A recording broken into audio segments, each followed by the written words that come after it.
他叫七生，是个孤儿，因为一场火灾改变了他的命运，建立了江城最强大的组织天煞。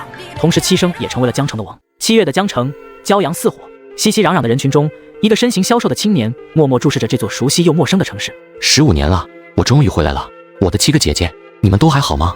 他叫七生，是个孤儿，从小生长在福利院，有7个没有血缘关系的姐姐，他们的梦想都是嫁给七生。可是突如其来的一场大火打破了他们的梦想。呜呜呜呜呜！怎么办啊？嗨嗨，不要怕，小七生，要死我们一起死。大火熊熊燃烧，8个孩子很快就被浓烟呛晕了过去。当小七生再次睁开眼睛的时候，突然出现了一个脚踏7彩祥云的老头，他顿时哑巴呆住了，以为出现了幻觉。我能救你的姐姐们出去，前提是你得拜我为师。简直是求之不得，小七生赶紧磕头同意。就这样，神秘老者带着七生来到一处道观，学习医术、武功、灵法，还修炼了一门无名神功。这一待就是10年。本以为神功大成可以回去找姐姐们了，老道士又把七生送往边境战场，这一待又是5年。5年戎马，浴血厮杀。这期间，一个名为天煞的组织强势崛起，天煞36纲皆为神将，坐镇4域，从此龙国无人敢犯。而他们的王早已悄然回到了儿时长大的地方。姐姐们也杳无音讯，要找到他们，只能去福利院问问吴爷爷了。15年了，一切都变了，福利院重建了，设施重修了，连院长都换了，终于还是晚了吗？我的吴爷爷，谁在这儿哭丧呢？人老院长好着呢。哎，是吗？那你知道他现在住哪吗？总之，七生终于见到了儿时的吴爷爷，只是15年未见，他苍老了好多。七生正想好好酝酿一场感人的久别重逢。吴爷，老东西，拿钱！那几个女人给你寄的钱呢？连老人的钱都抢，你特么还是个人吗？还破坏了老子的完美摆拍！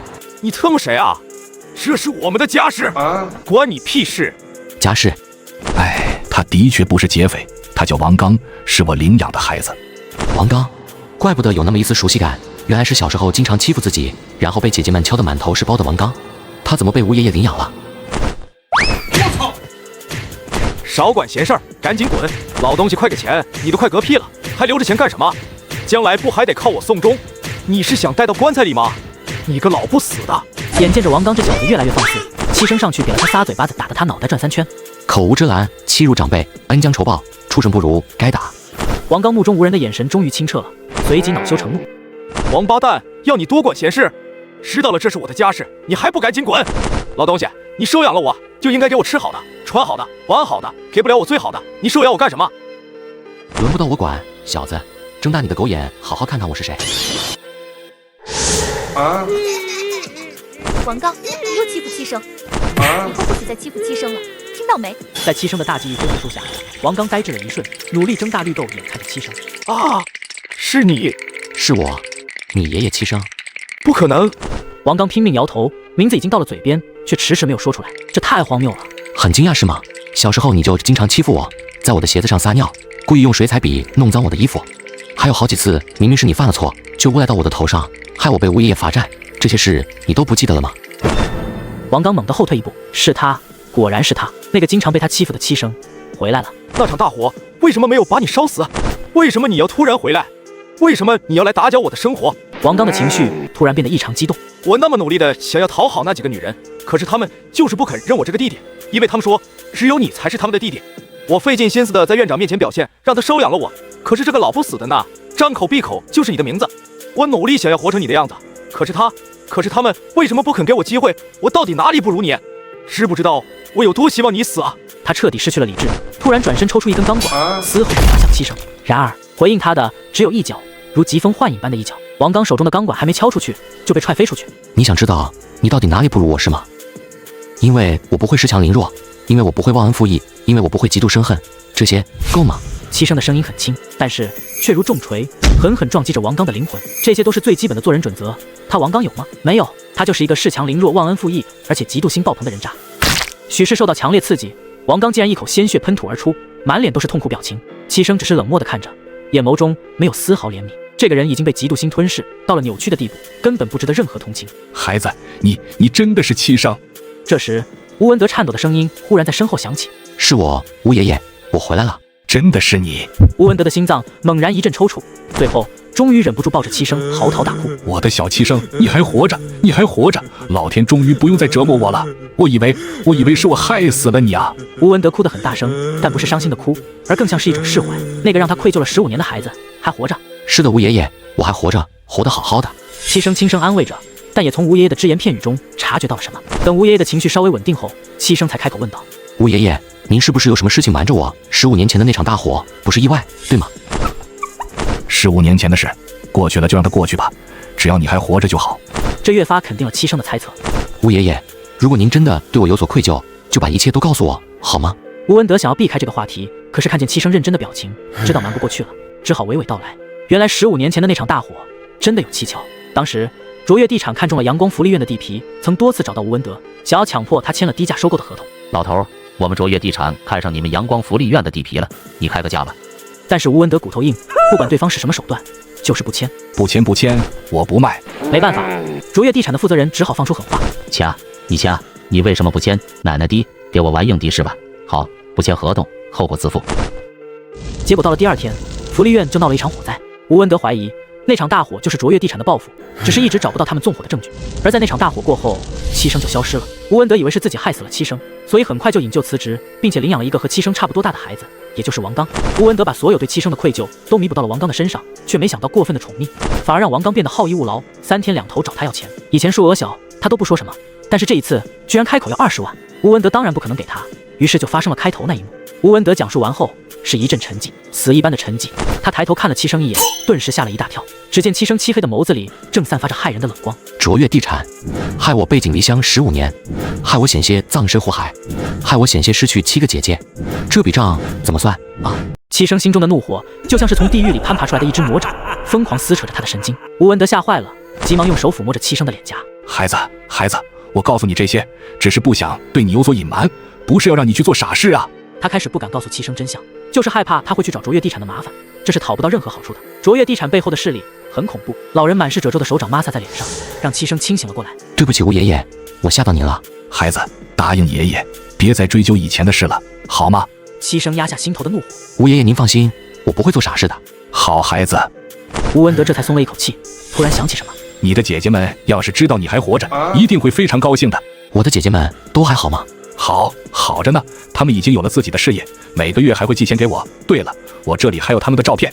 七生顿时眼前一亮，照片？15年没见了，真不知道姐姐们现在长什么样子，好看不好看？当然了，不管姐姐们长得如何，都是我这辈子最爱的女人。吴文德进屋，不一会儿，吴文德手里拿着一沓照片走了出来。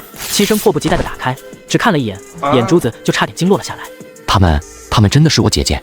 七生难以置信，不是因为姐姐们长得丑，而是因为太美了，每一个都是女神级别。你的姐姐们不仅长得好看，而且还都很优秀呢。七生深信不疑。就在两人闲聊之际，缓过气来的王刚突然悲惨戚戚地爬到吴文德脚下。吴爷爷，求求你给我20万吧，我真的很需要这笔钱。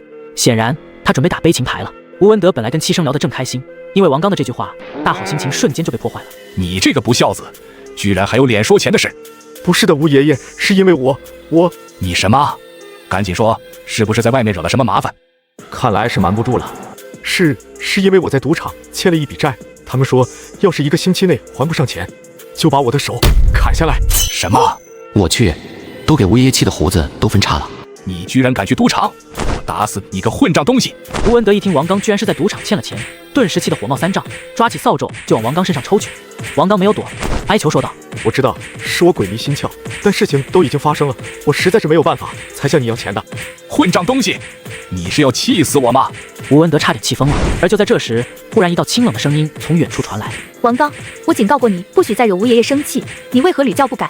院子外面走来了一个高挑女人，五官绝美，气质冷艳，乌黑长发高盘于脑后，彰显雍容华贵。高贵的红色开叉裙根本遮盖不住她前凸后翘的身材，妥妥的女神风范，美到极致。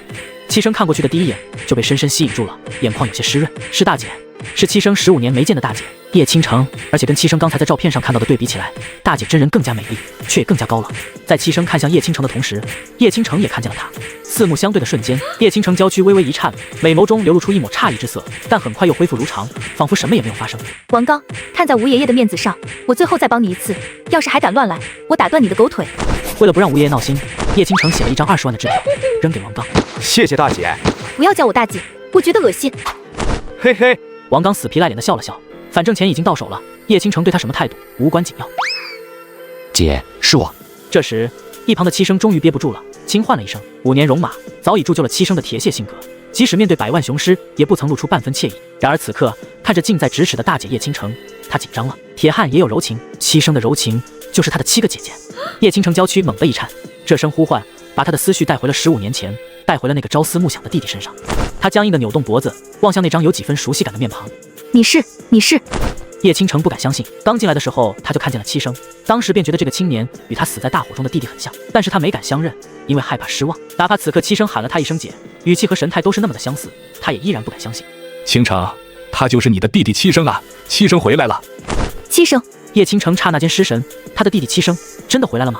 姐，是我回来了。七生上前给了大姐一个拥抱，大姐没有动，神色有些不自然。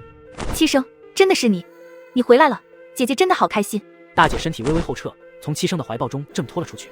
七生察觉到叶倾城的躲避有些失落，总觉得两人之间有了隔阂，人心难测，这次回来是对是错？你退半步的动作认真的吗？小小的动作伤害还那么大，我只能扮演个绅士，闹了个笑话吧。吴爷爷，我要回倾城集团了，下次再来看望您。忙你的事业要紧，我这边一切都好。你跟我来，我有些话要对你说。上车。大姐这是怎么了？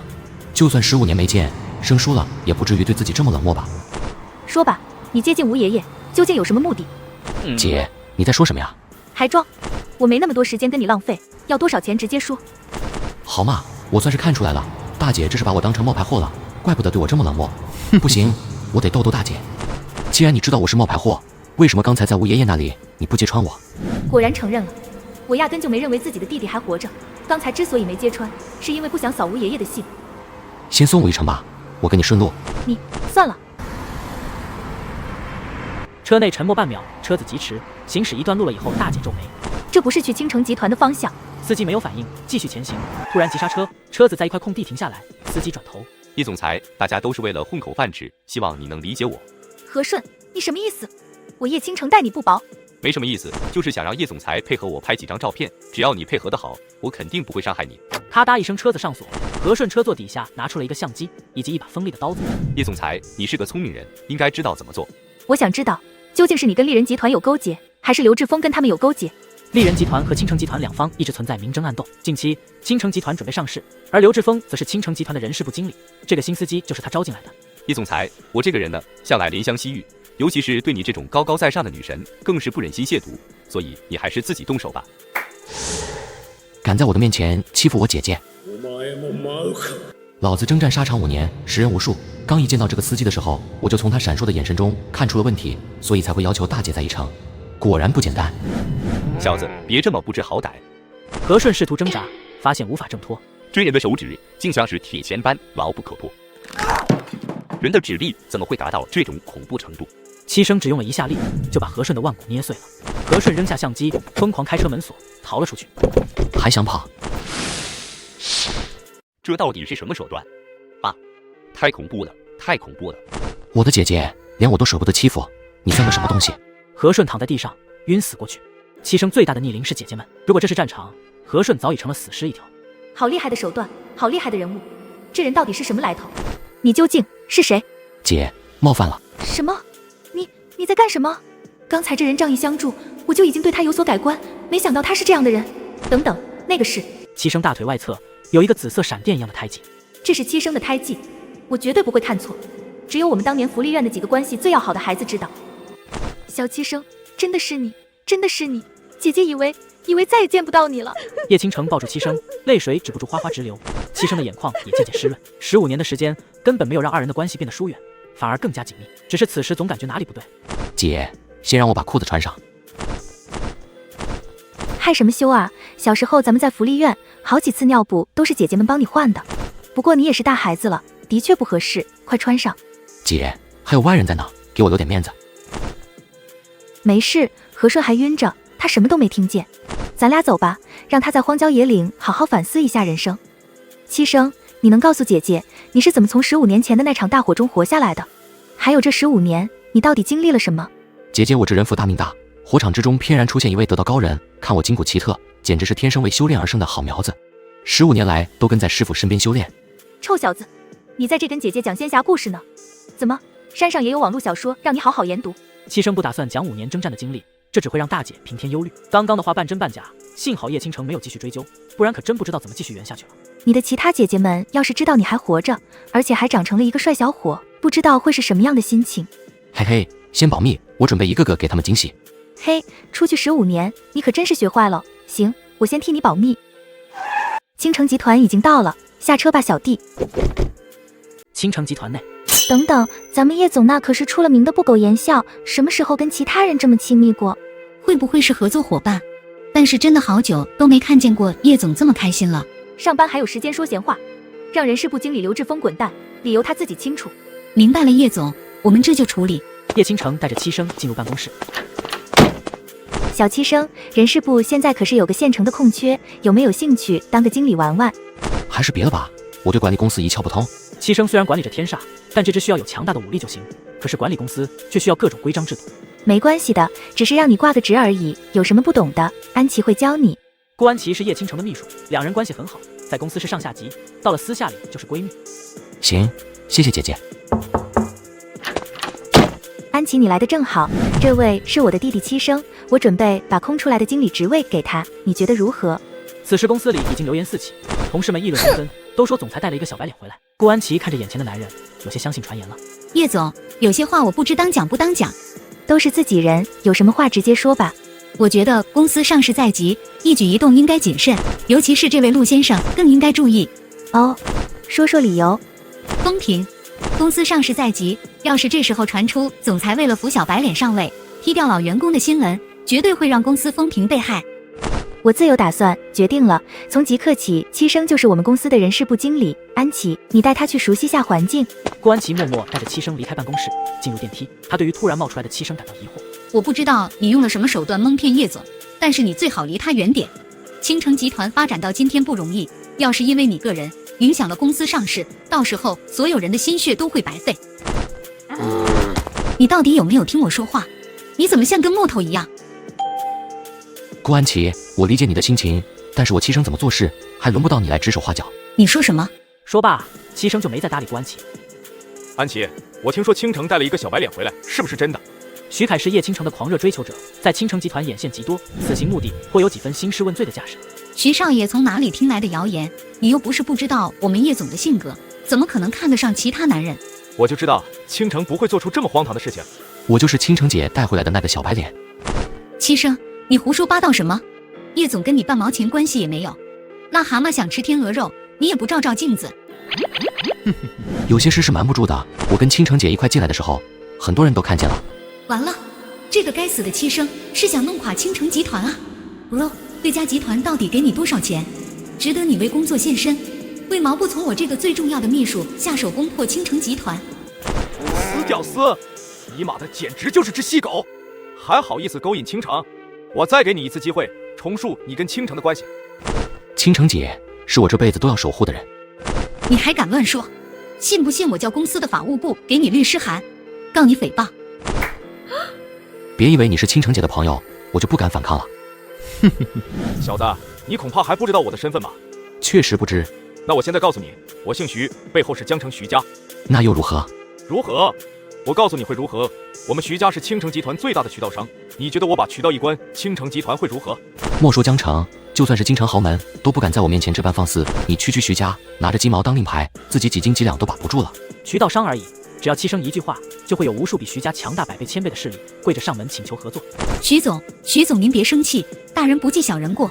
七生这孩子小地方来的，不懂这些弯弯绕绕，立刻马上给徐少爷道歉。我说了，不要在我面前指手画脚。叶总到底是被下了迷药，还是一夜之间变成恋爱脑？我真是倒8辈子室内来这种公司入职，牛马精神损失费能不能走劳动仲裁啊？这傻缺玩意儿也不像掏得起赔偿金的。我要见倾城。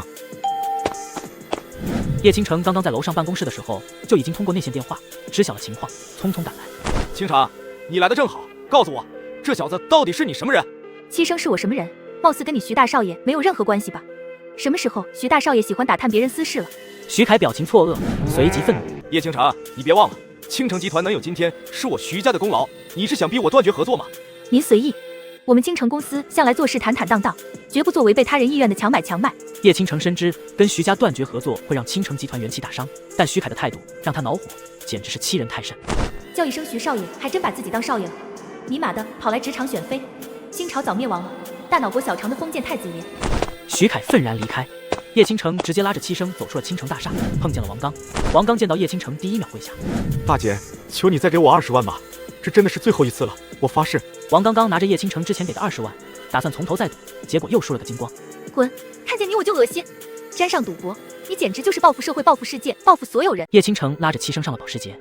姐，对不起，我回来第一天就让大姐这么不省心，还害你丢了商业伙伴。小七生，你说什么呢？这又不是你的错。我早就受够了徐凯的纠缠，只是碍于对方的渠道商身份，才没有撕破脸皮。就算今天没有你，这个矛盾也是迟早要爆发的。姐，我认真想了想，人事部经理这个职位还是不太适合我。车子停下，叶倾城非常生气。难道你也介意那些流言？我们姐弟俩行得正坐得端，还用怕别人嚼舌根吗？不管公司的人怎么议论，我都无所谓。但是如果你也这样想的话，我很受伤。不是的姐，你误会我了，我只是习惯了自由，真的不适合管理公司，跟谣言无关。哎，好吧，只要你开心就行。对了姐，后天你们公司有一场新品发布会是吗？我现在有点担心，总觉得徐凯和丽人集团不会善罢甘休。倾城集团准备在上市前召开一场新品发布会，可是从最近发生的事端来看，这场发布会恐怕不会那么顺利。哎，没事，和你无关，先带你回家吧。绿荫别墅，叶倾城平时居住的地方。姐，这么大的房子，就你一个人住吗？你的其他姐姐们最近都挺忙的，回来的少。如果不是你说要保密，我今晚肯定打电话让他们回家。先进去再说吧。你先在这待会儿，我去换个衣服。好。不一会儿，叶倾城就从楼上走了下来，身上穿着一件印着小白兔卡通图案的家居服。小七生，你在客厅看会电视，姐姐给你做饭去。不用这么麻烦的姐，你下碗面就行了。这会不会太随便了？不会的，还记得我们小时候没什么零食吃，姐姐你就经常偷偷拿吴爷爷的锅煮面给我们吃，我也很想再怀念一下小时候的味道。那好吧。叶倾城转身去厨房，端出来2碗热气腾腾的鸡蛋煮面。小七生，快过来吃饭了。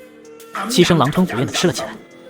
姐，你煮的面还是跟以前一样的味道，我已经很久都没有吃到了。你要是喜欢，姐姐给你做一辈子。七生呼噜呼噜吃完，叶倾城准备收拾碗筷的时候，七生抢先一步站起来。姐，让我来吧，你的手这么细皮嫩肉，容易被洗洁精弄伤。哟，小七生居然知道心疼姐姐了，那姐姐先去洗澡了。姐，怎么这么不小心？家里有没有碘伏？有，在电视机下面的柜子上。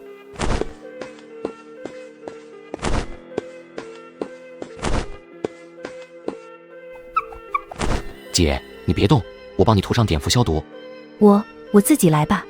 别乱动，我在山上对着树木可是学了15年人体穴位，奈何山上没有一个人肯让我练习，后来还不小心把自己扎成偏瘫了，还是师傅把我救回来的。姐姐就理解一下我这个想救死扶伤的小小愿望吧。神经啊，你去山上就学了些花言巧语回来了，我才不信。伤员不要讲话，大树可不会动，小心我一分神发现手下面不是大树而是人，一紧张立马大脑空白，忘记毕生所学医术，到时候必定赖在姐姐身上，叫你好好赔偿我。早上好。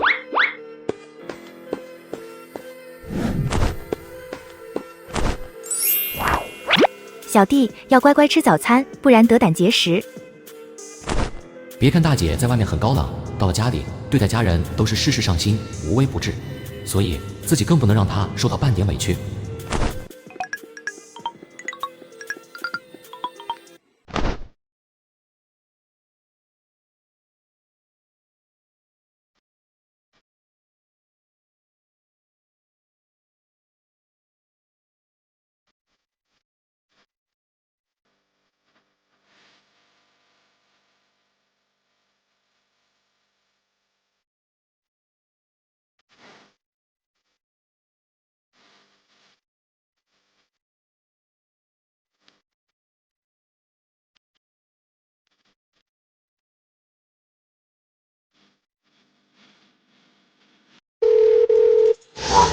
有何吩咐？帮我入侵一个私人网络，我要他电脑里的所有文件和照片，最快时间给我。遵命。昨天大姐开除刘志峰的时候，我就在现场，通过观察发现刘志峰这个人不简单，此人必然会在明天的新品发布会上做手脚，只要找人黑了他的电脑，就一定能抓到一些把柄，防止他乱来。此人站姿很有讲究，应该是受过专业的训练，那么应该是来找我的了。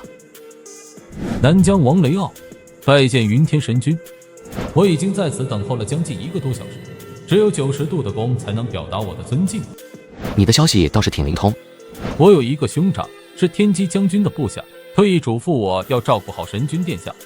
照顾？哼，怕是让你来讨好我吧？雷傲不敢。如果没有提前知晓七生的身份，雷傲会觉得七生就是个平凡无奇的青年。可是知道七生的身份后，那一言一行都能给他带来巨大的压迫感。不必紧张，不管是照顾也好，讨好也罢，你来的都正是时候。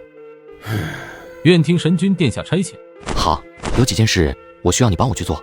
第一，15年前阳光福利院的那场大火，我怀疑跟卓越地产有关，你重点查一下他们的负责人。第二，明天我姐的公司青城集团有一场新品发布会，我希望你能做出点表率。第三，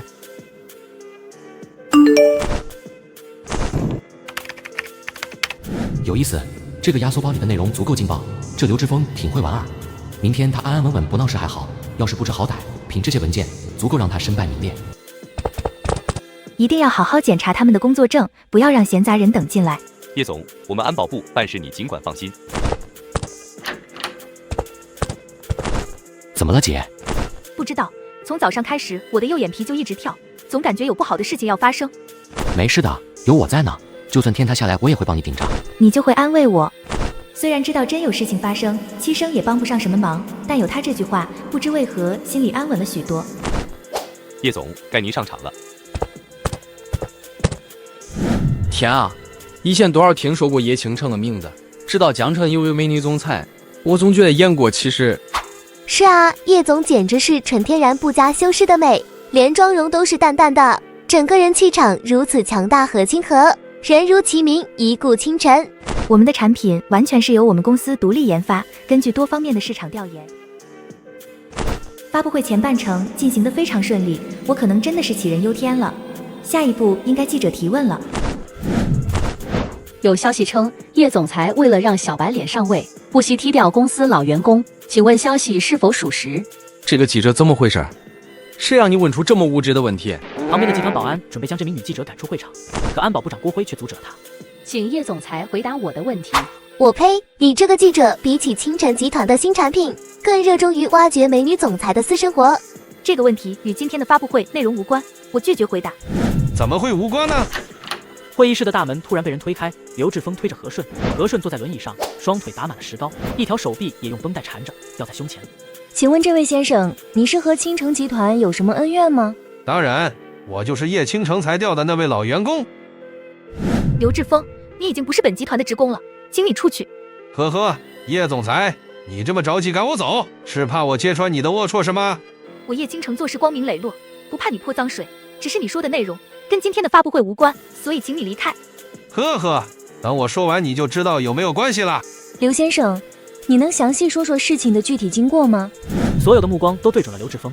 我叫刘志峰，以前是青城集团的人事部经理，在公司兢兢业业10几年，可以毫不夸张地说，青城集团能有今天的成就，绝对少不了我刘志峰的一份贡献。可是叶倾城这个女人过河拆桥，为了扶她的小白脸上位，居然把我这个劳苦功高的元老级人物踢出公司，你们觉得这公平吗？真是知人知面不知心啊，这个女人长得这么漂亮，没想到却是个蛇蝎心肠。这样的公司还想上市，上坟还差不多。刘志峰，你胡说，明明是你勾结丽人集团在先，我没追究你的刑事责任就不错了，你居然还敢倒打一耙，要脸不要？我勾结丽人集团，叶倾城，你说话可得讲证据。我讲你马圈的证据。那天在我办公室，是不是你亲口承认跟丽人集团有勾结？现在居然问我要证据，笑话！你们给我评评理，这个说法你们信吗？假设你们背叛了公司，会自己站出来承认吗？你们觉得我傻吗？傻子才会站出来承认自己跟其他公司有勾结。对啊，叶倾城这个说法太不严谨了。最委屈的就是我兄弟何顺，他本来是叶倾城的司机，也是他最先发现叶倾城包养小白脸的，结果就因为劝说了2句，你们看看他被打成了什么样子。所有目光瞬间移动到了何顺的身上，何顺也十分配合地拿出一张诊断书。这是医院给我下的诊断，左上肢腕骨粉碎性骨折，双侧膝关节韧带撕裂。太过分了，简直目无王法。这样一个心肠歹毒的女人，居然还有脸站在台上召开发布会，赶紧滚下来吧！叶倾城，你必须给我们一个说法，必须还和顺先生和刘志峰先生一个公道。叶倾城脸色微微一白，声音颤抖。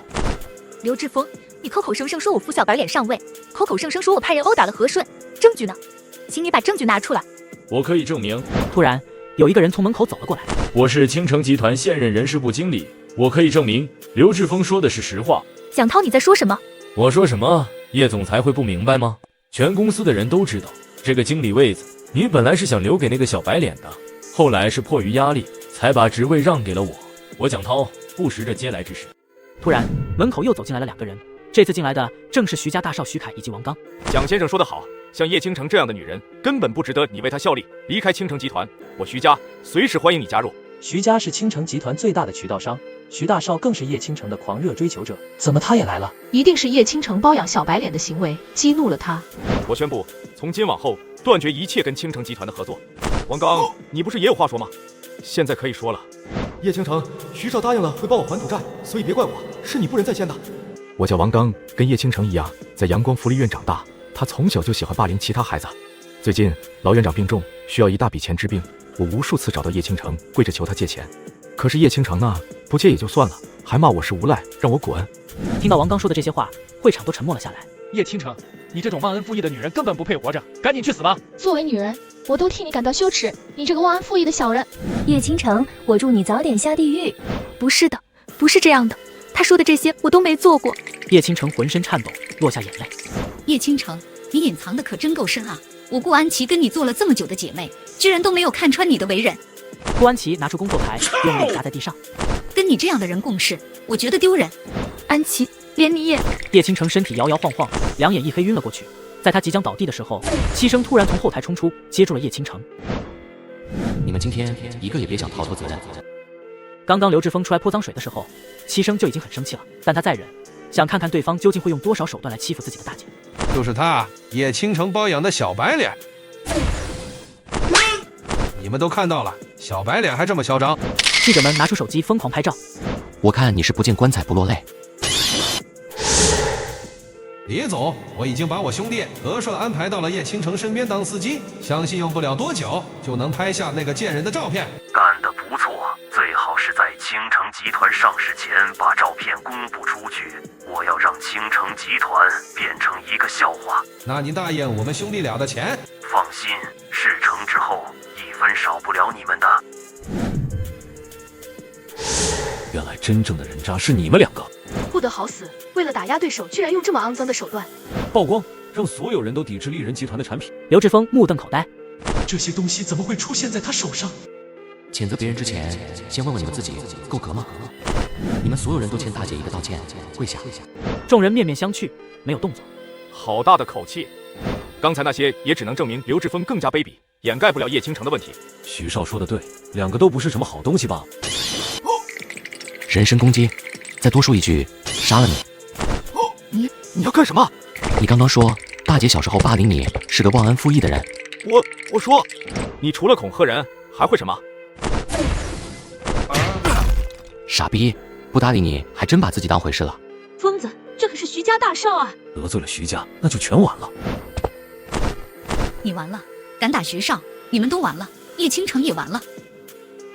顾安琪的话让倾城集团所有员工都心头一颤，得罪了徐家，他们也逃脱不了。顿时，倾城集团所有人看向七生的目光都充满恨意。狗东西，我要你们全都死在这里！给你时间打电话叫人，我等着你弄死我。徐少，我现在就脱离倾城集团，这件事和我没有关系的。晚了！眼看面对如此绝路，后台的工作人员急忙把叶倾城唤醒。叶倾城听工作人员说了刚刚发生什么时候，俏脸瞬间失去了血色，立马跑过去。徐少，对不起，我也没想到会变成这个样子。哼，现在知道求饶了，刚刚的高傲劲呢？不是喜欢甩脸子吗？再叫一个贱人！傻逼，嘴巴给我放干净点。七生，你疯了！对不起，小七生，我也是迫于无奈，不想事情再闹大。七生懵了，不明白倾城姐为什么打他。这一下七生本来可以轻松躲开，但因为动手的是倾城姐，他完全没动。爸，快替我报仇！这他妈是谁干的？立马滚到老子面前谢罪！七生正要开口说话，突然一道倩影挡在他面前，抢先开口：“是我打的，有什么责任我一个人承担？你打的，你哄傻逼呢？就你那小体格子，能给我儿子揍成傻逼吗？我的爹啊，你哪边的？不是他，是他后面那个小白脸打的。徐国斌充斥着怒火的眼神越过叶倾城，落到七生身上。软饭王，刚刚不是挺横的吗？现在怎么又只会躲在女人背后了？你个逼养的，闭嘴！我已经不是倾城集团的职工了，你没资格命令我。叶倾城还想说什么，但七生伸手按住了他的肩。姐，一人做事一人当，是我干的没错。你徐家这条傻狗是我打的，有什么问题吗？小崽子，你够重，给我弄死他！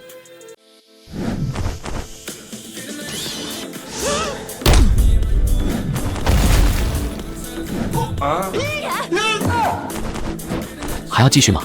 妈的，接着上！我不信打不死你个小玩意儿！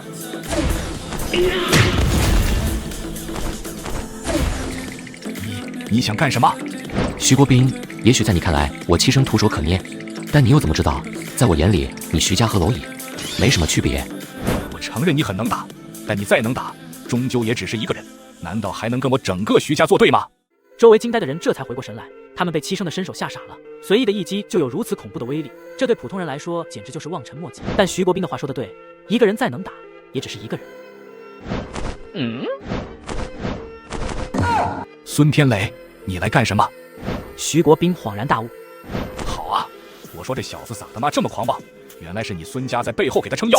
孙家和徐家一样，都是江城顶级豪门，两家的实力相差无几。孙天磊就是孙家的当任家主。原来如此，表面上这是七生和徐家的矛盾，实际上却是江城两大豪门的较量。高，实在是高。孙天磊没有理会众人，走到叶倾城面前。孙家孙天磊奉南疆王之命，为倾城集团送上10亿订单合同一份。唐家唐明远奉南天王之命，为倾城集团送上10亿订单合同一份。又是一个江城豪门，又是南疆王。众人的第二次震惊久久没能缓和，但这还远远没有结束。奉南疆王之命，为倾城集团送上10亿订单合同一份。这接二连三的大佬出现，已经让众人的神经麻木了。直到最后一人进来。南疆王雷傲为倾城集团送上50亿订单合同一份。南疆王亲至，这什么情况？这个会议厅里现在应该有江城半数的豪门掌权人了吧？接下这些订单，倾城集团可以瞬间从一个上市都困难的公司，一步晋升为江城顶流啊！倾城集团这下要一飞冲天了。南疆王，这些订单到底是怎么回事？叶总裁不必多问，这些都是我们的一点小心意，你尽管收下便是。无功不受禄，我总要知道。是七生，难道是因为七生，南疆王才送来这么大一笔订单的？怪不得七生这样，原来他早知道了南疆王会来，我还动手打了他。叶倾城心中充满了愧疚，但还没等他开口对七生说什么，一旁的徐国斌打断了他。南疆王，你疯了吗？还有孙天磊、唐明远，你们全都疯了吗？南疆王很强大，但还没有到可以命令各大家族的程度。这些人究竟是为什么会心甘情愿给倾城集团送上巨额订单？徐国斌，也许我们可以借一步说话。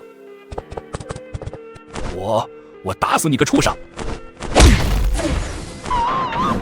别打了，就算南疆王给许倾城撑腰，也不是他的小白脸能作威作福的。还敢顶嘴？看来你这些日子真的是欠管教了。众人全都震惊，都说虎毒不食子。徐国斌这样分明是下了死手，但这些人又哪里知道，刚刚在外面，南疆王告诉他，叶倾城背后的男人是云天神君。儿子啊，我也是没办法，今天不把你打个半死，下一个要灭的，恐怕就是我们徐家了。我可以说话了吗？徐国斌停手，众人的目光转到七生身上，全场落针可闻。我之前说过，你们所有人都欠倾城姐一个道歉。七生目光一一扫过众人，不怒自威。现在你们可以跪下了吗？下跪又算什么？现在只要能获得云天神君的原谅，做什么都可以。你就没什么想说的吗？我交代，之前我说的那些都是假的，是徐凯说会帮我还赌债，我才这么说的。王刚声音颤抖着把刚刚所有的都澄清了一遍。徐国斌听到徐凯的名字，直接给了自己一个耳光。叶总，我错了，求你再给我一次机会吧，我家里还有老婆孩子要养。哼，你不是不识嗟来之食吗？蒋涛现在心里肠子都悔青了，但一切都已经晚了。既然你们铁了心要离开倾城集团，那我也就不挽留了，祝你们前程似锦。这句前程似锦可算是讽刺至极，今天得罪了叶倾城，就相当于得罪了南疆王。南疆的公司还有哪个敢聘用他们？神君殿下，您对我今天的安排是否满意？不错，排场够大，值得鼓励。神君殿下，那丽人集团要怎么安排？没有存在的必要了。如果丽人集团遵循市场规则正常竞争，七生是懒得插手的。但既然他们采取了卑鄙手段，那就不好意思了，丽人集团必须消失。明白，我马上就通知那些家族掌权人，全面封杀丽人集团。神君殿下，这张是龙国商会发行的至尊贵宾卡，全国通用，请您务必收下。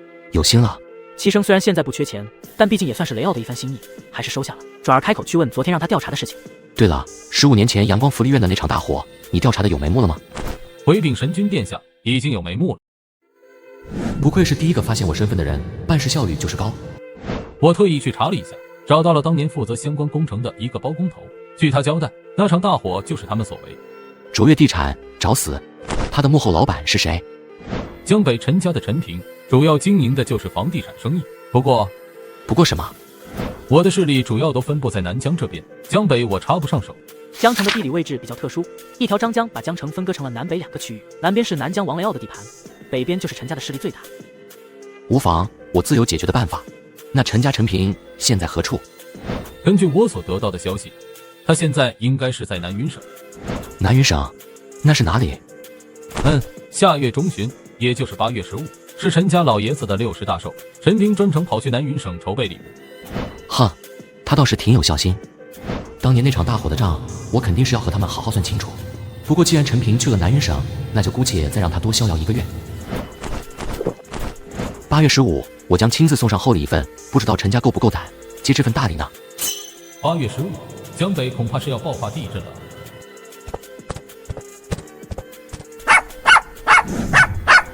死狗，连你也敢嘲笑我！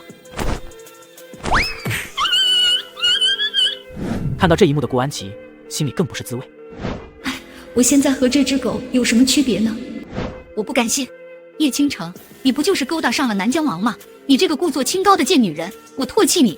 顾安琪觉得南疆王之所以会帮叶倾城，肯定是他们2个有什么见不得人的勾当。至于七生，不过就是叶倾城包养的小白脸罢了。不就是有南疆王撑腰，只要我也找到人撑腰就行。爸，我同意嫁给陈子昂，马上就嫁。什么？你怎么又同意了？不是说不愿意吗？陈子昂是江城出了名的花花公子，只要是被他盯上的女人就难逃魔掌。但是在某一天，被一个神秘女杀手断了命根子，陈家悬赏1000万也没有找到人。要不是为了陈家的地位，谁想吃一辈子的茄子黄瓜啊？那是之前，现在我想通了，只要能嫁入陈家，就能一飞冲天，其他的根本不重要了。想通了就好。那么多人都想要加入陈家，能被陈少看中可不容易。你说的对吧？我现在不就是回心转意了吗？陈家那边赶紧联系吧，越快越好。等着吧，叶倾城，我要去江北加入陈家，我要借助陈家的力量报复你。还有那个小白脸，我要让你像一条狗一样跪在我脚下舔鞋。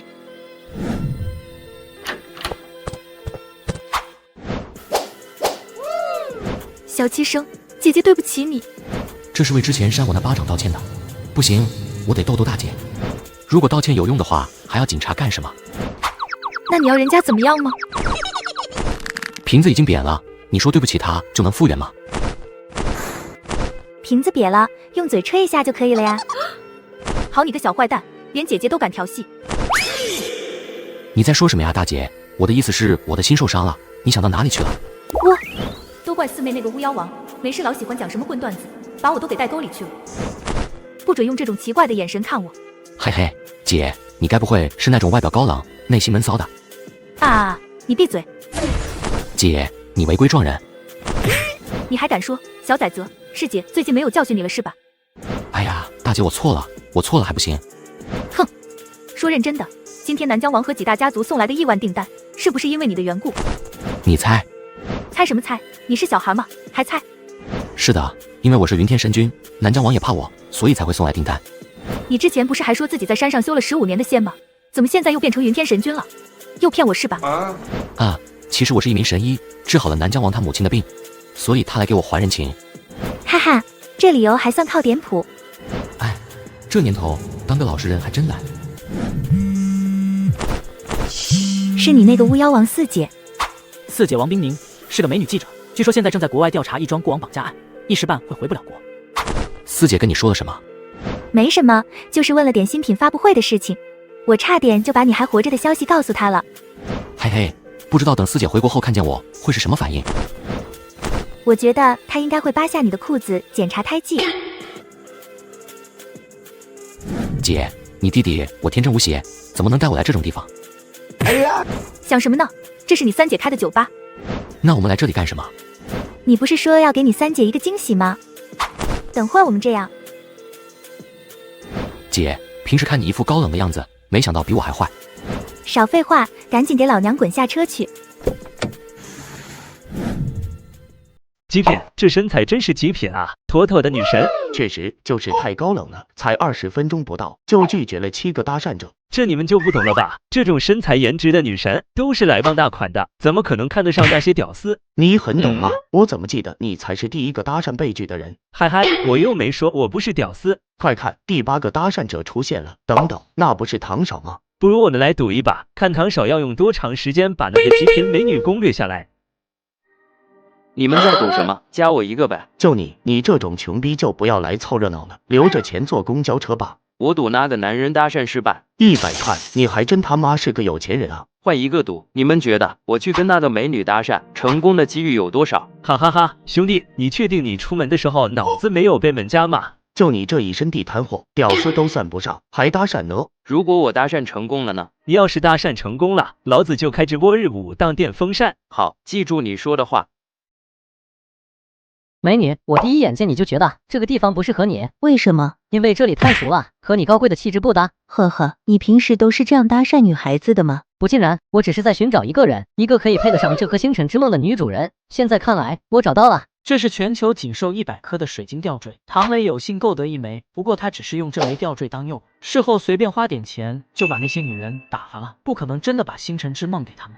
抱歉，我不感兴趣。装矜持吧，这世界上还有不爱贵重首饰的女人。正当唐磊准备展开下一轮攻势的时候，一道人影突然来到了叶倾城旁边。哟，这个漂亮小妞很适合生娃，不知能否上脸收下小生的礼物呢？这哪冒出来的土炮，一串几块钱的劣质品也有勇气。好呀，原来美女是好这口的，早说啊，我也可以很流氓的。哎，人家现在搭讪成功了，你什么时候直播日5当电风扇？玉你大爷，趁他还没发现，赶紧溜啊！美女，你看清楚，他手上那串就是几块钱的地摊货。什么几块钱的地摊货？这明明是我花了10几块大洋买回来的。几块和10几块有区别吗？礼物不在于贵重，而在于送的人是谁。只要有心，它就是宝贝。你们耍我啊！还不等他发怒，一道妩媚的声音从2楼传来，众人举目望去，全都瞬间呆滞。唐少爷，什么事让你的脸色变得这么难看？什么事情让我们唐少这么生气？这个性感娇媚的绝色美女，就是有着蔷薇女王之称的柳燕儿，叶蔷薇酒吧的幕后老板。这2大美女一冰一火同时出现，今天赚大了。唐少爷，瑶儿小姐，不是我故意在你的场子找茬，是这对狗男女刚刚戏耍了我只想讨个公道而已。姐姐，他骂你是狗男女呢？谁能想到这2位绝色罕见的大美女居然是姐妹？果然物以类聚，人以群分。那就让他掌嘴。唐少爷，我姐姐很不喜欢你刚才的那句话，让你掌嘴。如果唐少爷不敢动手，我可以叫人代劳，或者我亲自找你父亲谈谈。不用了，我自己来。这位是？哦，他是我男朋友。男朋友？姐，他真是你男朋友？你不是在跟我开玩笑吧？你不觉得他像一个人吗？我知道你很想念七生，我也一样，可是你不能因为他长得像，就随便把自己交出去啊。三妹，我跟你商量件事，还记不记得我们小时候许诺说，长大了要嫁给同一个男人？我已经决定了要嫁给他，所以这次过来是想把你也介绍给他。不仅如此，以后我还会带着他去见其他姐妹。大姐，你没发烧吧？我已经问过我男朋友了，他说不介意跟我们7姐妹生活在一起。这不是废话，我们7姐妹这么优秀，这男的该高兴呢，怎么可能介意？难道恋爱真的会让人智商降低？看来只能跟这男的谈谈了。你就是倾城的三妹吧？既然倾城都已经跟你说过了，那我就不赘述了，希望你不要不识抬举。得了便宜还卖乖，渣男！我觉得我们可以到楼上聊一聊。可以。七生随着柳燕儿上了2楼，留下楼下的众人一脸艳羡。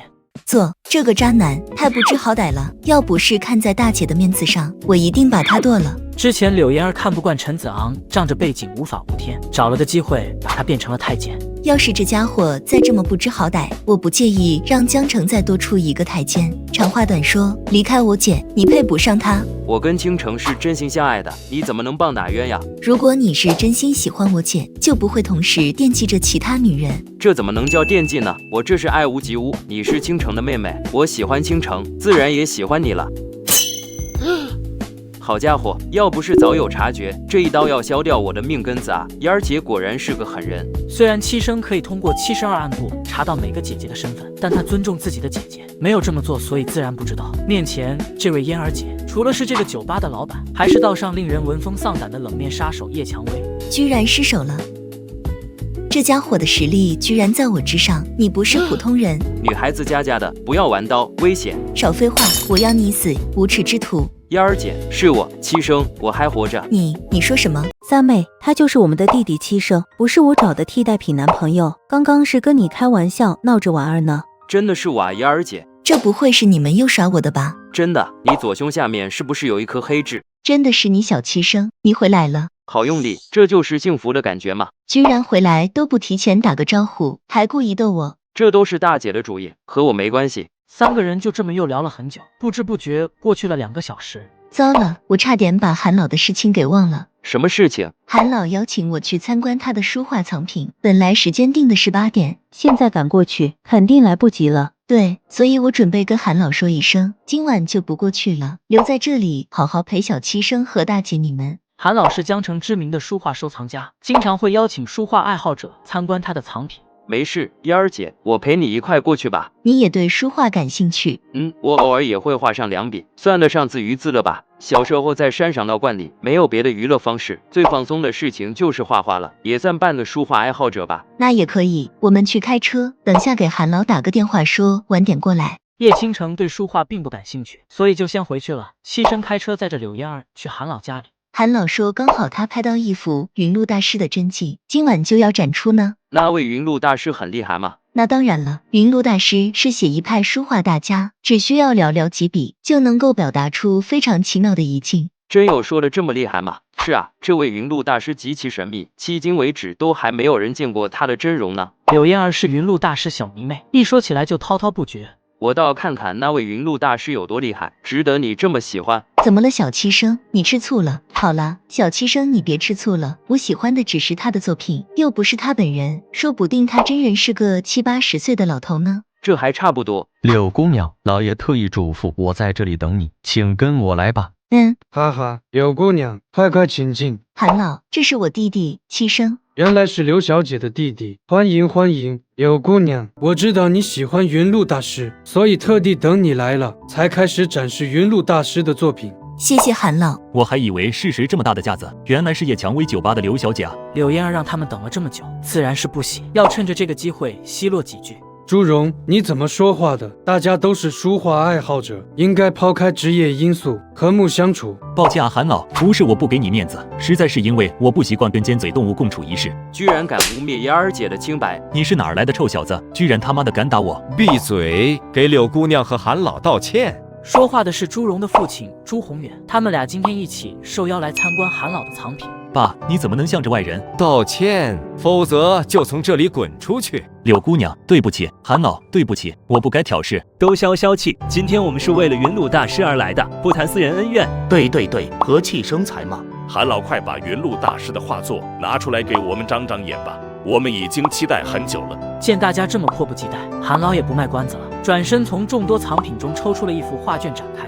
这不是我13岁练功无聊画的东西吗？当时我画完就扔了，肯定是师傅偷偷带下山。真是我未入江湖，江湖处处有我的传闻啊！韩老不是个虚荣的人，但是看到众人的表情，这幅画费这么大力气，还是值得。这幅画叫《雄鹰七树图》，你们看完有什么感想？我知道这幅画沿袭了云路大师一贯的精简画风，一眼就能让人看出来这是鹰这实树。大部分画作都只注重于形，缺失了神，而云路大师的作品形神兼备，这就是一般人难以仿造的原因。我觉得这幅画作其实体现的是云路大师的一种心境。为什么这么说？你们看这棵树像不像一团阴影？这只鹰看似落在树上栖息，但它表达出来的应该是一种无奈。有哪只雄鹰不期望高飞呢？这抹红鹰和整幅画作的灰色调形成了鲜明对比，这应该该是云路大师人生低谷期的作品。如果云路大师听见了你的这番解析，一定会把你视作知己的。哈哈，韩老谬赞了。老朱啊，你儿子真是青出于蓝而胜于蓝。我早说了，这小子有前途，还是我从小给他灌输了不少书画知识。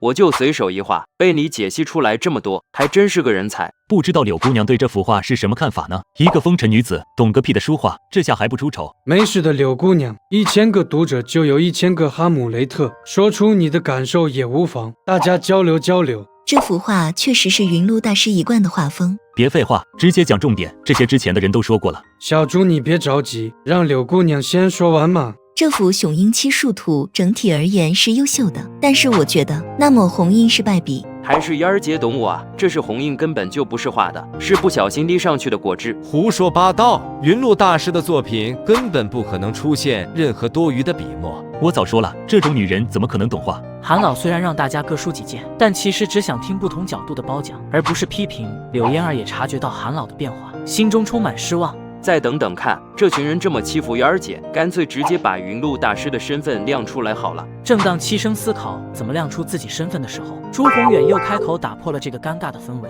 韩老，看了你这么多的藏品，不如来看看我的如何？老朱，难不成你也带了藏品过来？去拿过来吧，我这幅是东晋名家顾恺之的画作。还真是顾恺之的作品，虽然水平不及云路大师，但重在年代久远，收藏价值高昂。一幅假画就不要拿出来丢人现眼了。臭小子，你说什么？我说这是一幅假画。假画？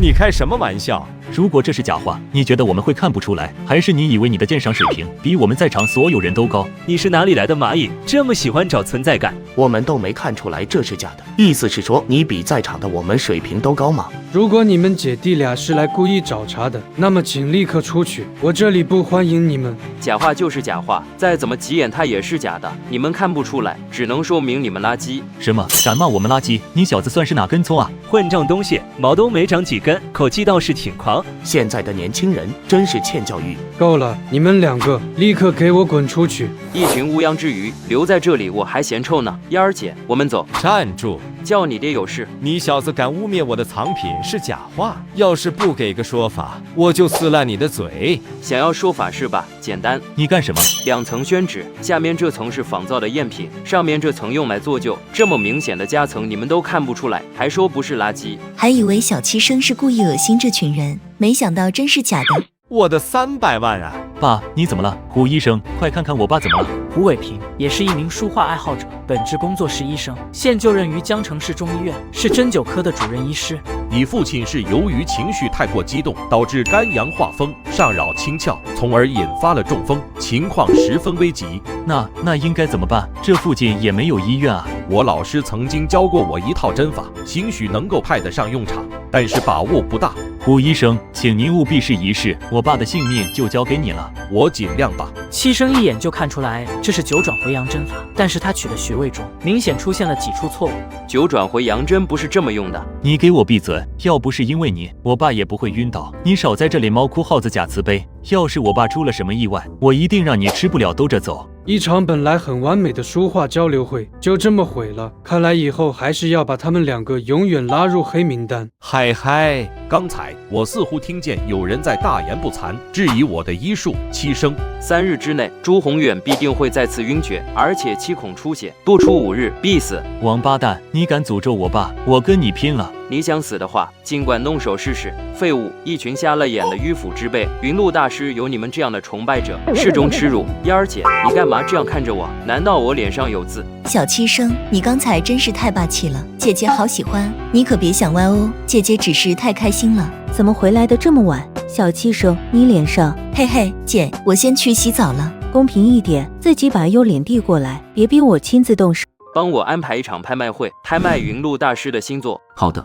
云天神卷，还有什么其他的要求吗？场面越大越好，最好江城所有人都来，然后把中间的最好的位置给我留出来。我必须要那些自以为是的家伙心悦诚服的给燕儿姐道歉。新作这么多年都没出过新作，现在突然有新作拍卖，这说明云路大师还活着啊！就算没买到新作，在拍卖会上看一眼真迹也是不亏的。这则消息震撼了江城所有书画圈子的人。连周围其他城市的收藏名家看到这条消息后，都疯狂抢购东正拍卖行的入场券。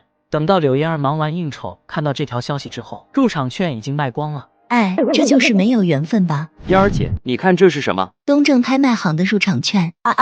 小七生，我要爱死你了！姐姐们，我现在已经长大了，你们不能再像以前那样随便亲我的脸啦，真烦人。周二，东正拍卖行里人头攒动，座无虚席。这种盛况估计只有天王巨星周杰棍的演唱会现场才有可能出现。不过云路大师就是书画界的天王巨星。小七生，这个位子你是怎么抢到手的？昨天太过激动都没看到，这个灯光，这个视野，这个座椅舒适度，这个位置完全就是 C 位啊！柳嫣儿不知道，以前坐在这个位置的人都是书画界有名的收藏大家，就算有钱，资格不够也是不能坐在这里的。已经有无数目光朝他看来，猜测他是哪位收藏名家。说到底是怎么拿到这张票的？那可能是我运气好吧。骗鬼呢！你有这个运气都可以去买彩票了。坐在那种位子上也不嫌烫屁股。哼，这什么垃圾凳子，还带长钉子的。各位久等了，下面要拍卖的这件物品，就是大家期待已久的云路大师新作。真的是云路大师新作，我已经忍不住要举牌叫价了。想必大家都很好奇，云路大师的新作到底是什么？我敢肯定，等你们看见这幅作品的时候，一定会感到惊讶的。求求你别废话了，赶紧展示出来吧！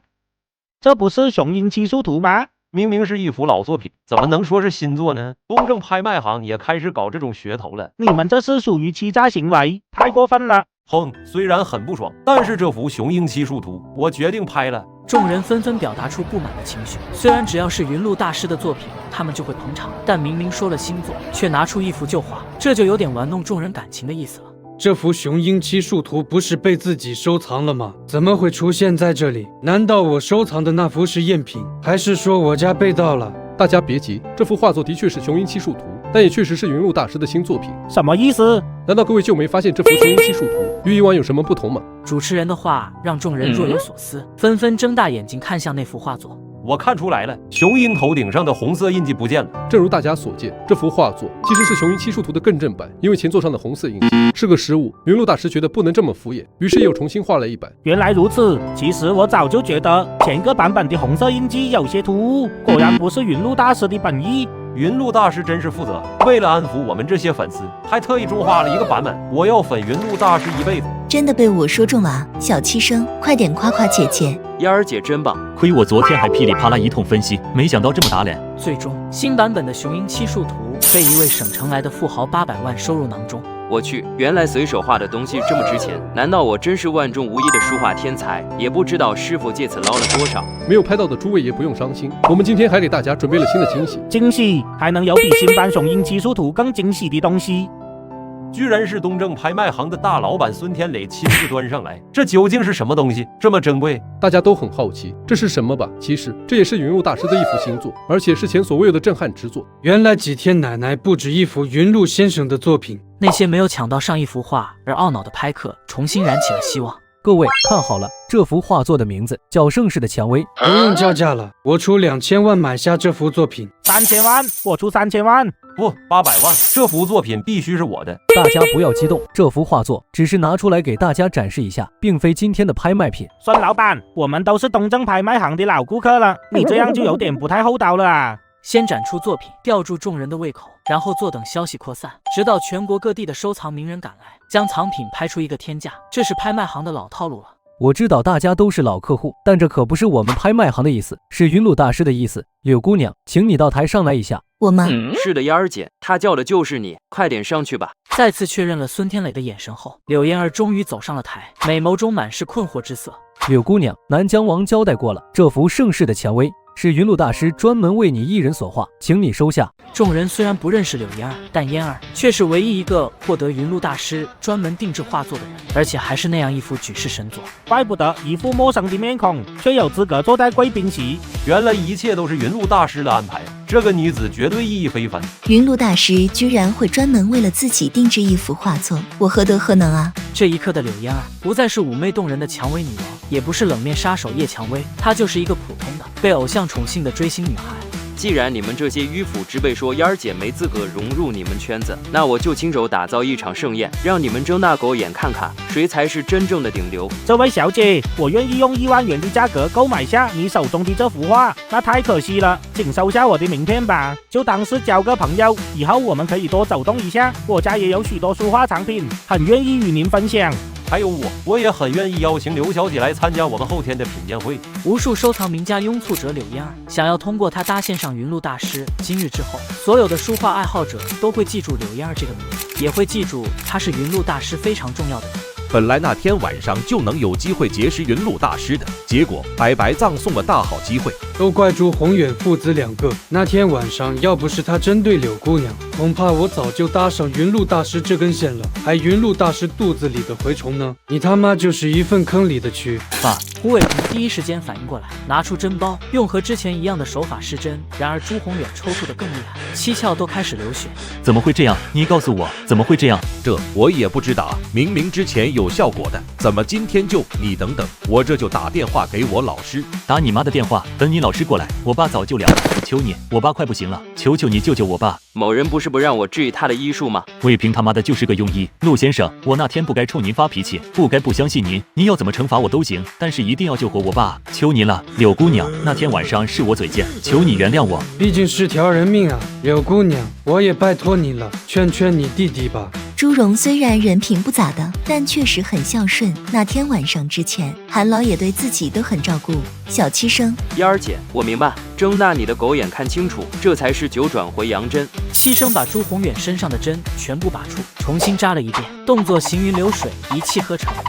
这炉火纯青的针灸手法，就连老师都望尘莫及呀！这家伙究竟是何方神圣？爸，你怎么样了？感觉好多了，胸口也没有那种闷痛感了。谢谢柳姑娘，谢谢小先生。就在七生和柳嫣儿准备一起离开拍卖场的时候，孙天磊突然走过来。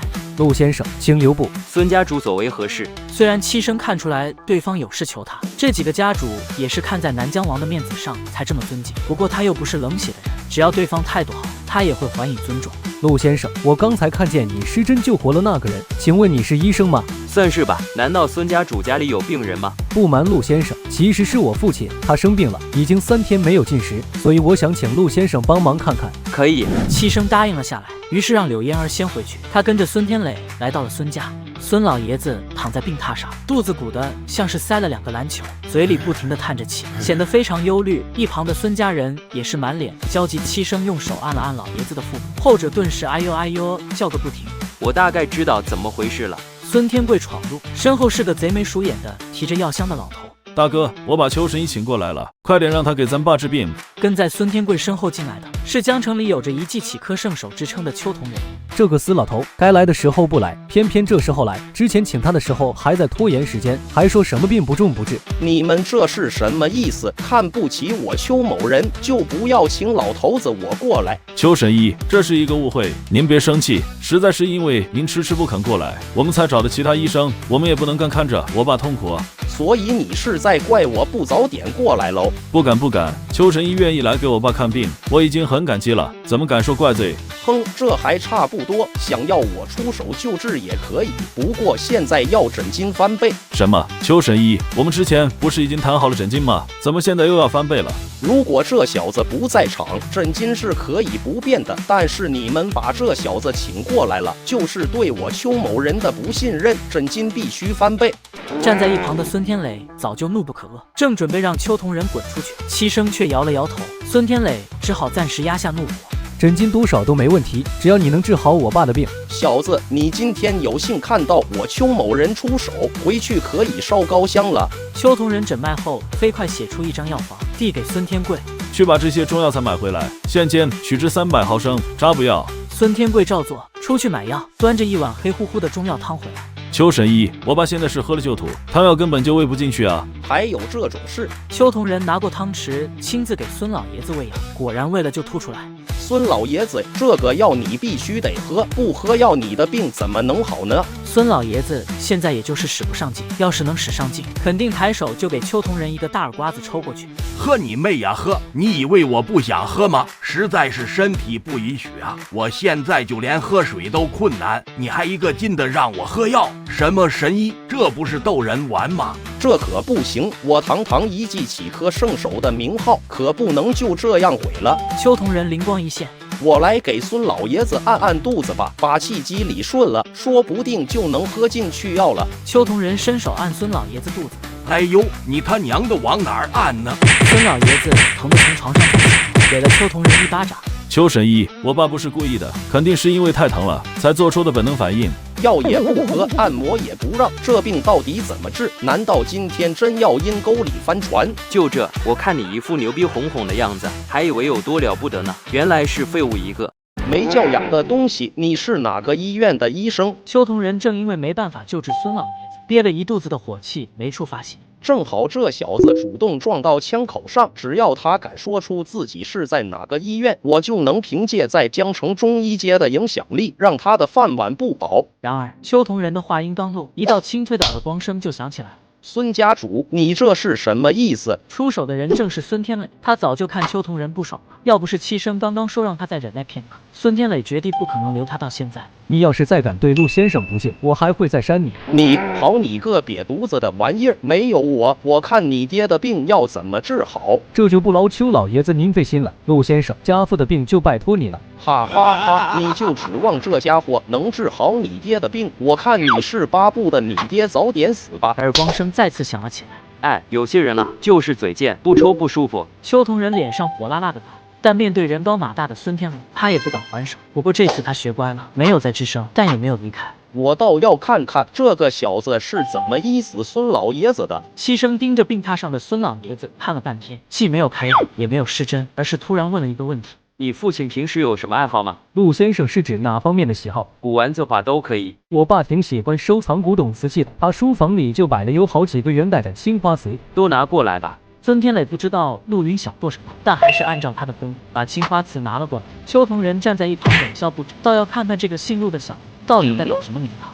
孙老爷子，这些青花瓷品相不错啊，应该费了你不少力气才收集到的吧？陆先生，你这是何意？如果是平常，我还有点心情谈论古董瓷器的话题，但现在半条命都快没了，谁还有这个心情啊？旁边孙天磊和孙天贵两兄弟也是一困惑，不知道七生此举是什么意思，莫名其妙。这时，一旁的七生嘴角突然露出一抹意味深长的笑容。孙老爷子，你的爱好是收集古董瓷器，而我正好相反，我喜欢摔古董。平时老爷子最喜欢的就是这些东西了。陆先生这是摔了孙老爷子的命根子啊！你这个疯子，是嫌弃我爸病的还不够重吗？竟敢摔我爸的收藏品，我要宰了你！孙天贵怒吼一声，冲上去就准备揍七生，结果被孙天磊拦下来。别冲动，陆先生这么做一定有他的道理。孙天磊的脸色也很难看，但他选择了忍耐。孙天贵满脸不仅怒吼：大哥，你难道还看不出来吗？这小子分明是来故意气咱爸的，你怎么还袒护他？事到如今又能怎么办呢？得罪又得罪不起，只能选择相信了。孙天贵目眦尽裂，再也无法继续容忍陆云的不作非为，一个箭步冲上去就夺过了那瓷瓶。就在这时，只见病榻上的孙老爷子满脸怒意，翻身而起，准备大骂陆云。可是刚一张嘴，就突然吐出了一大堆又酸又臭的胃中积食。孙老爷子的病症是由于脾湿健运所导致的腹胀湿积，在中医五行学说中，脾属土，肝属木，木克土。我刚才故意激怒孙老爷子，使其肝木之火燃烧，脾土失去克制，所以才将积食呕吐了出来。医好孙老爷子后，七生离开，顺便赶走邱同人后，孙家三人留在原地交谈。大哥，这样会不会太冒险了些？冒险？你知道这位陆先生的来历吗？如果只是能医治老爷子，我也不会下这个命令。但无论如何，这也不合理。所有销售渠道都只为青城集团的产品服务，就意味着我们孙家完全跟青城集团拴在了一条麻绳上。青城集团现在有南疆王做背景，拴在一条麻绳上又如何？但这举动还是太冒险了。一旦青城集团出事，我们孙家就得面临灭顶之灾。现在青城集团是拿到了很多订单，但是谁知道以后呢？我们这些做生意的，有哪天不是在冒险？而且青城集团的背景远比我们想的还要深。紧接着，孙天磊把目光移向孙老爷子，像是在寻求意见。既然我已经把家族企业交给了你做的任何决定我都支持。老爷子，不是我一意孤行，你也看到了，陆先生他并不是普通人，他和青城集团还有南疆王都有着密切的关系。我也觉得陆先生非池中之物，将来一定能够风雨化龙。所以这条线我们是必须要交好的。陆先生嘛，驱使我做出这个决定的可不只是陆先生，还有那个男人，那个南疆王背后的男人。七生救治了孙老爷子后，就回到别墅里，柳嫣儿已经在客厅厅里等了他很久了。小七生说，云路大师为什么会突然送给我一幅画作？怎么了？难道这不是好事吗？这是一回事，可是你觉得他是怎么认识我的？那这个问题你不该来问瓦伊尔姐，你应该去问云路大师。哼哼，你当我傻呀？老实交代，你是不是有什么事情瞒着姐姐？七生看着自家姐姐这副撒娇的样子，忍不住想逗逗她，故意不说。好吧，我承认了，是我请求云路大师画那幅盛世的蔷薇的。好啊，你还给我装饰吧？我已经翻过你的垃圾桶了，除了有几团奇怪的卫生纸外，剩下的就是几张皱巴巴的宣纸，根本就是你画盛世的蔷薇时用废掉的草稿。燕儿姐，你是属二哈的吗？正经人谁会去翻垃圾桶啊？不过本来也就是逗一逗燕儿姐，云路大师的这个身份也没有什么隐瞒的必要。没错，我确实是云路大师，我也不是故意瞒的。我这个弟弟为了帮自己出口恶气，居然还大费周章的搞了个拍卖会。要不是我拆穿他，他还不会承认。这就是默默的守护啊，小七生。柳燕儿的内心深处仿佛寻找到了一个港湾，一个可以让他卸下所有伪装、安全停靠的港湾。柳燕儿感动地抱住了陆云。燕儿姐，你感动归感动，但是别想趁机占我便宜。柳燕儿看到陆云这副模样，却是玩心大起，娇嫩欲滴的唇角忽然勾勒出一抹妩媚动人的笑容。怎么了？是觉得姐姐不好看吗？柳燕儿居高临下俯视着陆云。燕儿姐，你这是要玩火的节奏啊！不行，这可是自己的姐姐。七生正想将玩火的柳燕儿推开，却突然听见一道冰冷的声音响起，差点把他的魂都给吓飞了。你们玩得很开心吗？叶倾城双手抱胸，出现在七生身后，脸色冰冷。嗨嗨，倾城姐，这是个误会。七生刚想解释，突然就见一个冰凉的巴掌朝自己脸上呼了过来。七生捂着脸，一脸无辜。这是燕儿姐主动的，为什么打我啊？三妹，以后你跟我睡一间房，免得你们胡来。在七姐妹中，叶倾城还是非常具有威严的。于是柳燕儿心有不甘地吐了吐香舌，毕竟大姐的话，她不得不听。嘿嘿，抱歉啦，小七生，姐姐也没办法。江城地下赌场里，10几个打着赤膊、手臂上纹龙画虎的男人围在一起，中间有2个人，一个是他们的老大花臂龙，嘴里叼着一根大雪茄，模样凶神恶煞，看着就让人心生畏惧。此人凶睨，可知晓而夜。另一个瑟瑟发抖的，则是王刚。龙哥，不是说好了1个星期内还钱吗？这都还没到1个星期，你他娘的当老子傻是吧？花臂龙猛地将雪茄烟戳在王刚的脑袋上，然后破口大骂。要不是老子派人盯着你，你这杂碎早他妈跑到外省去了。要不是前几天本来徐凯答应了，只要我站出来抹黑叶倾城，就会帮我还清赌债，谁知道中途生变，突然莫名其妙来了个南疆王，把我们所有计划都打乱了。现在徐凯自身都难保，自然不可能再管王刚。没办法，王刚只好选择逃往外省。结果刚到火车站就被花臂龙的手下就按了下来。龙哥，我不是想逃，真的，你相信我。不想逃？那你说你去火车站是要干什么？我就是准备到火车站附近一会，你知道的，那个地方最多这种，而且价格又便宜。你他娘的真是个人才，这样的借口都能被你找到。别打，龙哥，求你了，您再给我几天时间，我一定能在约定的时间内把钱还上的。还？你怎么还？花臂龙做事又要抽王刚，王刚急忙抱住他的大腿。龙哥，你相信我，我一定能筹到钱的。叶倾城你知道吧？她是我大姐，她很有钱的，而且她跟南疆王关系特别好。南疆王？听到王刚提了南疆王，花臂龙愣了一下。王刚以为找到了机会，连忙继续说，准备拿出南疆王来镇压花臂人。是的，是南疆王，我大姐是南疆王的女人。花臂龙愣了一会，突然哈哈大笑了起来，周围那些纹龙画虎的男人也跟着一起笑。王刚，我真是越来越佩服你的天才了。你的理由可以编得再离奇一点吗？要不干脆说你大姐是云天神君的女人算了，看我们会不会信。龙哥，我真的没有骗你啊。花臂龙又是抽了一个耳光过去，笑容顿止，露出凶狠表情。少他妈的浪费老子时间，现在就给你那个大姐打电话要钱。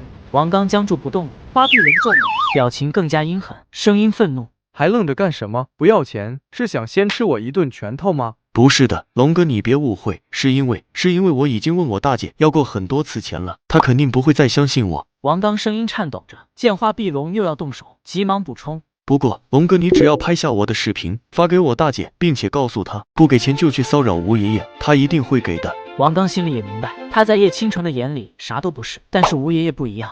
就算是叶倾城，也肯定是在乎吴爷爷的。只要抓住这个软肋，他就肯定不会坐视不理。你他娘的还真是个大孝子，七生本来是打算今天去见二姐的，可是来到客厅，却见叶倾城正一脸闷闷不乐地坐在沙发上。怎么了，倾城姐？还不就是王刚那个白眼狼的事？叶倾城气愤地把手机里的视频给七生播放了一遍，顿时七生眸子里闪过一抹冷冽光芒。倾城姐，你不要多想，我会解决的。你要去找南疆王吗？不必。看着七生离开的身影，叶倾城还是不太放心，又给柳嫣儿打了一个电话。毕竟柳嫣儿是开酒吧的，在灰色势力多少有点人脉，说不定正好认识地下赌场的老板，可以求个情。电话拨通，那头传来了柳嫣儿疑惑的声音：大姐，怎么这个时间给我打电话？王刚被百万富豪，就是江城地下赌场的人扣住了。他被扣住了，关我屁事？他说了一夜的事情，小七生也去了。什么？小七生也去了？老娘这就去炸了百万富豪！柳嫣儿啪的一声挂断电话，找了把刺刀别在腰后，然后就急冲冲地赶往百万富豪。花碧龙，我的小七生要是掉了一根汗毛，老娘绝对会让你生不如死。此时此刻，七生已经到了赌场门口，他神情冷冽，表情淡漠。王刚是死是活我不在乎，但这个花碧龙居然敢骚扰倾城姐，还扬言说要骚扰吴爷爷，此人当诛，出示身份牌。百万富豪一般不让陌生面孔进去，每当有生人想要进去时，都必须通过熟客的引荐，而熟客通常会有一张赌场特制的身份牌。这两人拦住七生，也只是例行检查。让开！你小子是来找死的！两人迅速反应过来不对，脸色阴沉，只是还不等他们出手，腹部就陡然传来一阵剧痛。赌场内正有不少赌客在玩百家乐，听着传来的惊天巨响，皆是吓了一大跳。所有人疑惑地看向大门处，只见一个面孔冰冷的青年踏了进来。怎么回事？谁在闹着？安保呢？你们赌场的安保是吃干饭的吗？我在这里花这么多钱让人来闹事的，不想死的都给我滚！青年声音不大，但是赌场内的所有人都听得清清楚楚，尤其是他说话的时候，整个赌场的温度都好似降落了下来，赌客们心头一颤，不敢多做停留。很快，赌场就清扫一空，只剩下几个漂亮的女荷官躲在桌子底下瑟瑟发抖。怎么回事？花碧龙闻声赶来，身后跟着的正是他那群纹龙画虎的手下。看见七生的瞬间，花碧龙瞳孔猛地一缩。七生没有回答他的问题，反而问道：发视频给我姐的人就是你吧？你就是王刚说的来赎人的。听到他这么说，花碧龙顿时反应了过来，这人是来找王刚的，于是挥了挥手，几名手下立刻跑去关上了赌场的大门，随后又对一名手下吩咐说：去把那个给拖出来。七生，怎么是你？快救我！一定是大姐让你来救我的，对吧？闭嘴！花碧龙抽了王刚一巴掌，让他安静下来，然后扭头看向七生。熟人就该有熟人的态度，你一来就赶跑了我的客人，这笔账怎么算？那你先说你准备怎么算？呵呵，先跪下磕头道歉，再交钱赎你的这位兄弟。七生没有说话，而是静静地看了花碧龙几秒，才缓缓开口：第一，我不可能给你磕头道歉；第二，我身上没有带赎金；第三，这种垃圾没资格成为我陆云的兄弟。没带赎金跑来干什么？耍老子玩吗？我来只是告诉你，王刚这种垃圾，你怎么处置都无所谓，但是别再骚扰我姐和吴爷爷。七生，闭嘴！你跑到这里来耍我是吧？那今天不赎人可以，对我兄弟动手怎么回事？想挑事？花碧龙又抽了王刚一个嘴巴子，指向门口那两个看门的黑衣男子，到现在都还躺在地上哀嚎，肚子里翻江倒海。我不是在求你，而是警告你，小子，话说太满可不好。你家大人没教过你什么叫有礼貌吗？花碧龙的脸色猛地阴沉下来，眼神凶光毕露。就在这时，一名身材壮硕的男子突然站了出来。龙哥，我看这家伙是个练家子，不如让我来会一会他。说话这人名叫李虎，是花碧龙手下的金牌打手，他能有今时今日的地位，李虎功不可没。小子，别说我没给过你机会，只要你能在我这兄弟的手下撑过10招，一切都好商量。可要是撑不过，不仅王刚走不了，你今天也得给老子留下，而且赎金翻10倍。花碧龙话音刚落，就突然看见七生化作狂暴无比的一脚踹向了李虎。李虎虽然及时用双臂交叉挡在身前，但是那股恐怖的力量根本就不是他所能够承受，双臂瞬间鼓出，胸口也跟着剧烈凹陷了下去。我好像没听清你刚才说什么。只用了一脚，不仅把李虎踹出去，还把他的手臂震骨折了。这究竟是什么怪物？别人可能不知道李虎的厉害之处，但是花碧龙却非常清楚。李虎从10岁开始就每天坚持击打木桩，20几年如一日，他的手臂早已达到了寻常人的3倍坚硬程度。花碧龙的心中翻起了惊涛骇浪，睁大眼睛看着七生。你到底是什么人？一个拳脚功夫这么了得的人物，而且还这么年轻，绝对不可能是无名之辈。该死，为什么之前没有听说过？必须马上问清楚，以免招惹到不该惹的实力。我是什么人？我只是一个为了保护姐姐可以付出生命的人。听到这个回答，花碧龙心头震动，沉吟片刻后突然认真道：看你这么能打，不如来帮我做事。我不仅不会再去骚扰你的姐姐，还可以带你吃香的喝辣的，怎么样？你也看到了，我对我的兄弟们可是很舍得花钱的。至于这个王刚，到时候也可以交给你随便处置。花碧龙顺势抛出橄榄枝，安静地等待七生的回答。七生倒是没有再继续动手，他只是面容古怪地看了花碧龙一眼，摇了摇头。你不配这3个字何等具有冲击力，周围的打手们都惊了，他们做梦都想得到龙哥的器重，只是奈何身手不行。可这个叫七生的小子倒好，龙哥主动招揽，他居然说出一句你不配，多少有点不知好歹。你小子怎么说话呢？龙哥好心招揽你，给龙哥放尊重点，初生牛犊不怕虎，不知道龙哥主动招揽意味着什么，等下让你吃不了兜着走。花碧龙的脸色也是一沉，有点挂不住面子。小子，我本以为你是个识趣之人，没想到却敬酒不吃吃罚酒。在这么多手下的面前被七生驳了面子，花碧龙的心情自然不爽。我也本以为你是个懂事的主儿，没想到也是个抢人所难之辈。这话一出，打手们皆是倒吸一口凉气，这七生简直是在太岁头上动土。花碧龙目极反笑，眼中闪过一丝狠厉。好，你小子，你不仅很能打，你也很有种。但今天我就让你知道，在这片地界上，拒绝我的人会有怎样的下场。然而，更加不可理喻的是，七生居然把之前的原话还给了花碧龙。我也以为你是个识趣之人，现在看来你是在玩火自焚。玩火自焚？呵呵，大言不惭的小子，我倒要看看是谁在玩火自焚。花碧龙嘴角露出一丝狰狞冷笑，忽然把手伸进上衣的内兜里，掏出来时，手里已经多出了一把自制手枪。花碧龙举起手枪，黑黝黝的洞口锁定着七生。你很自信啊，你的手脚功夫很厉害是吗？你出手很快是吗？我看你能不能快得过子弹。花碧龙能够混到今天这个地步，没有点东西防身怎么行？他已经靠着这把袖珍手枪干掉了好几个道上老大，今天不介意再多杀一人。七生眸光缩了缩，直视着花碧龙。你想要杀我？呵呵，想让我饶了你也行，跪下磕100个响头，然后从我这裤裆底下钻过去。你真的确定？怎么不敢了？刚才那股子嚣张劲儿跑哪儿去了？你要是照做了，我说不定心情一好，真就放你一马。七生眼神冰冷，没有丝毫退缩之意，身上散发着一种令人打寒的气势，仿佛面前拿枪的花碧龙不过是个跳梁小丑，不过是枪而已，能威胁到别人，但是绝不可能威胁到七生。我若是不做呢？见花碧龙没有直接开枪，七生又确认了一遍。花碧龙没有再回答七生的问题，而是直接把保险绳拉开，就当是回应了。七生顿了顿，不由得叹了口气，随后眼神变得凌冽，身上的杀意澎湃涌出。很好，你现在可以去跟阎王爷报道了。说话的同时，七生的脚步骤然朝着花碧龙走了过去，根本无视那把袖珍手枪的存在，丝毫不惧怕花碧龙会不会直接开枪。这种情况，花碧龙以前从来都没有遇见。每次他掏出手枪的时候，对面不是吓得屁滚尿流，可这七生倒好，面对着黑黝黝的枪口，反而越发激进。我操！为什么这家伙面对我的枪口不退反进了？难道这小子是个疯子吗？花碧龙心头大颤，尤其是看到七生那双没有惧意，只有冷漠的眼睛时，更加确定此人就是个彻头彻尾的疯子。停下！你再敢往前一步，我就真的开枪了。花碧龙自己都不曾注意到，他说话的时候，声音已经有了些许颤抖，气势也完全落入了下风。为什么会这样？拿着致命武器的人可是我啊！为什么在面对这家伙的气势时，会有一种莫名的不安？这家伙到底是什么人？到底是什么实力？花碧龙来不及思考，因为七生根本不顾他的警告，已经来到了距他身前不足5米的地方。花碧龙不知道七生想干什么，举着枪颤抖。给我去死！终于，花碧龙承受不住巨大的压力，扣动了扳机，枪口弥漫出一股黑烟，从枪口射出高速旋转的子弹，瞬间射向七生的面门。在这个距离上，基本是没有什么躲避的可能性。然而，可就在这千钧一发之际，七生仍然表情平静。